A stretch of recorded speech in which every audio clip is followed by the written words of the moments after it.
we sit in our preseason meeting and set our goals. And one thing we always did well was evaluate what we did well and what we didn't do well, and set out an action plan to figure out what we called future strengths.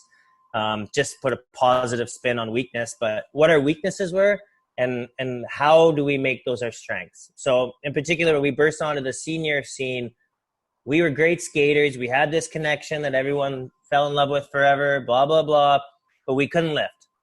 And we couldn't figure out a way to, be in the same arena as Mary France and Patrice and not look like we were juvenile skating beside mature, big lifting athletes. So we called Cirque du Soleil athletes in. They taught us how to lift. The next year we came out and kind of reinvented the way on how to lift. So what we did is kept our strengths, but then added more strengths and added future strengths. And then we kept going every year, picking a skill like that, whether it was spinning, or spinning probably was our weakest right to the end.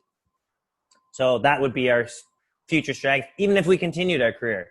But evaluating what you need to work on and actually taking the time to push yourself. So many skaters, in my opinion, put themselves in a box. So for instance, somebody says this about Patrick Chan all the time. Oh my gosh, he's just blessed with the glide of the blade. No, he's not. He's not blessed with anything. From a young age, Patrick goes out there and he works skating skills at the beginning of every single session. When we're on tour, whether it's May or 2 weeks before nationals, the man is out there working on how to be the best skater he can be, building that strength day in and day out, because he knew he needed that to be better. You have to make these things happen. Very few people, there are people that are born with just amazing talent, but you're not just that one person. You can create something different. And Patrick, early in his career, people would say, oh, he can skate, but he can't jump.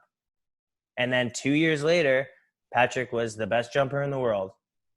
So, you kind of have to identify that and keep going. I think that's what Tessa and I did well, in a different way, because it's not as black and white. In ice dance, you need to identify speed and power and ice coverage and stuff that's a little bit more maybe in the nuance. But that's what we try to do every year.